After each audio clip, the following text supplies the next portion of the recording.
Are you going to watch the new Young Guns movie in the cinemas? Look no further for the best short recap of all important details. Welcome back to this brief movie. Today I will show you a 1988 Western film named Young Guns. Next to this, we also explain the story of its 1990 sequel, Young Guns 2. Spoilers ahead, watch out and take care. John Tunstall, an educated Englishman and cattle rancher in Lincoln County, New Mexico, hires wayward young gunmen to live and work on his ranch. Tunstall is in heavy competition with a well-connected Irishman named Lawrence Murphy, who owns a large ranch. Their men clash on a regular basis. Tunstall recruits Billy and advises him to renounce violence, saying, "He who sows the wind will reap the whirlwind." Tensions escalate between the two camps, resulting in the murder of Tunstall. Billy, Doc Scurlock, Jose Chavez y Chavez, Richard M. Dick Brewer, Dirty Steve Stevens, and Charlie Bowdre consult their lawyer friend Alexander McSween, who manages to get them deputized and given warrants for the arrest of Murphy's murderous henchmen. Billy quickly challenges Dick's authority as leader, vowing revenge against Murphy and the men responsible for killing Tunstall. The men dub themselves the Regulators and arrest some of the murderers, but hot-headed Billy is unable to wait for justice. He guns down unarmed men and goes on to kill one of his fellow Regulators in the paranoid, but correct, belief that he was still in league with Murphy. The men learn from a newspaper that they have been stripped of their badges.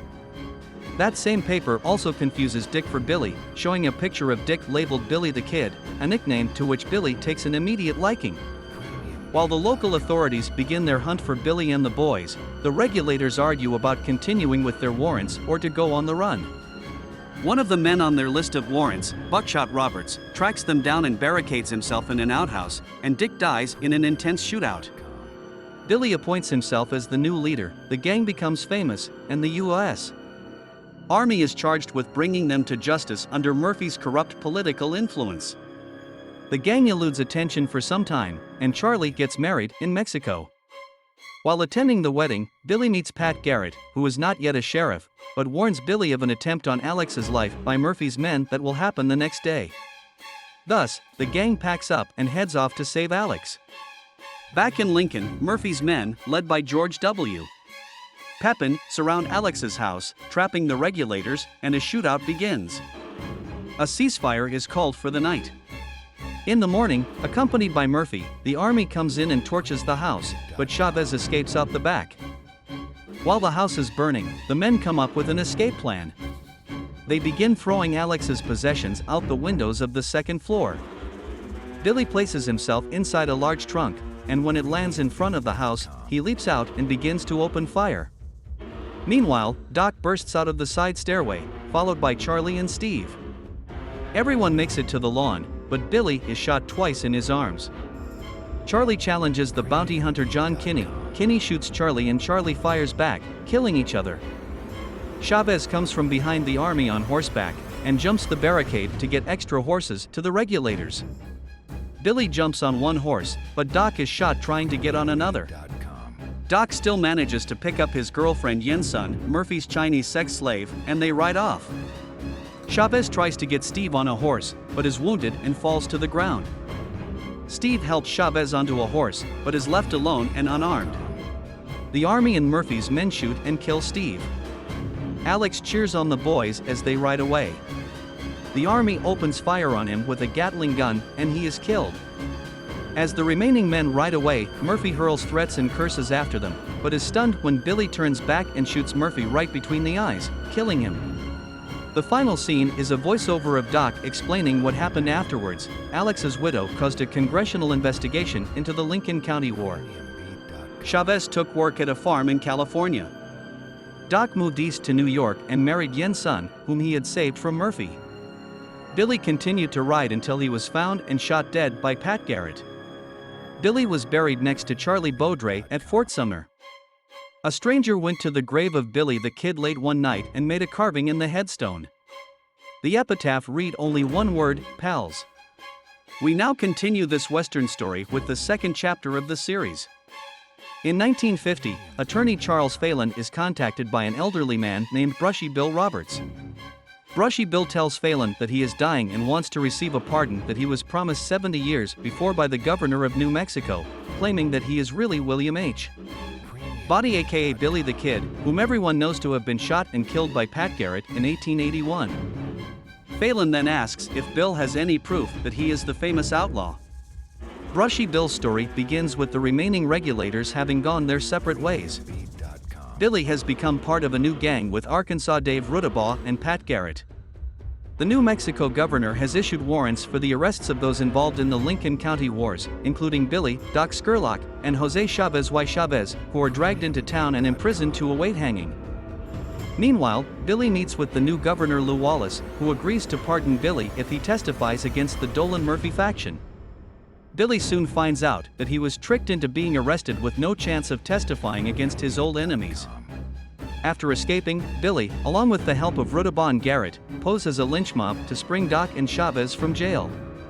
When the gang successfully escape Lincoln, Billy mentions the Mexican Blackbird, a broken trail only a few others, and he knows that leads to Mexico. Garrett decides not to go with the gang, and instead, opens a boarding house. Rudabaugh, clearly in competition with Billy, wants to lead the gang. As they make a run for the border along with farmer Henry William French, Alan Ruck, and 14-year-old Tom O'Folliard, cattle baron John Simpson Chisholm and Governor Wallace approach Garrett to offer him the job as Lincoln County Sheriff and $1,000 to use whatever resources he needs to hunt Bonnie down and kill him. Garrett agrees, and forming a posse, begins his pursuit of the gang. Chisholm was approached by Billy earlier in the film, and Chisholm refused to help. So, Billy steals some of his cattle to get money they can use to get to Mexico. Billy and the gang soon come to the town of White Oaks, where they meet with former companion, Jane Greathouse, who runs a local bordello. Later that night, the town lynch mob comes for the gang and is intent on a hanging. Deputy Carlisle tries to negotiate a deal, the Indian for a safe ride out. Billy refuses the offer and pushes the deputy out the door, who is then accidentally killed by the lynch mob. Garrett soon tracks Billy to the bordello, but is too late. In response to rebuffs by Jane, Garrett uses his newfound power as Lincoln County Sheriff to declare her bordello a house of sin and burns it down. Jane decides to strip naked to humiliate the townsfolk and leave town.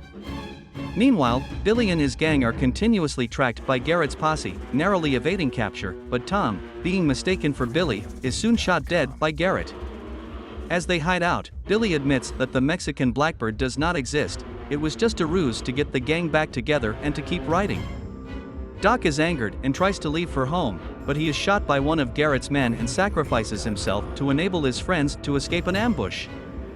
Billy the Kid is soon brought back into Lincoln by Garrett and is sentenced to death by hanging. He is then visited by Jane Greathouse, who arranges to leave a pistol in an outhouse. Billy uses the pistol to kill 2 guards and escapes to Old Fort Sumner. By the time he arrives, Dave has abandoned the group to make his way to Mexico, and Chavez is dying from a bullet wound he sustained during the ambush that killed Doc. During the night, Garrett finds Billy unarmed. Billy asks Garrett to let him run to Mexico and tell the authorities that he killed him.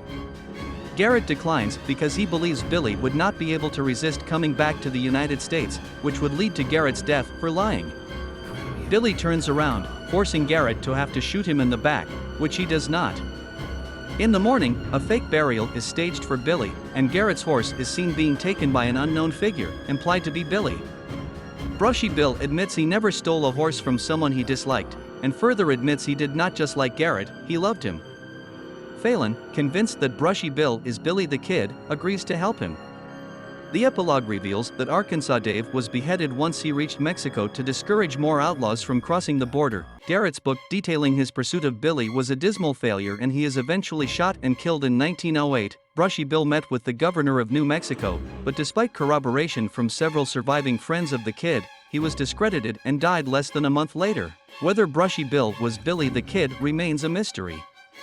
The final shot shows Billy pointing his gun at an off-screen target, saying to the target, "I'll make you famous." Make sure to subscribe and turn on notifications so you could watch more videos like this. Thanks for watching.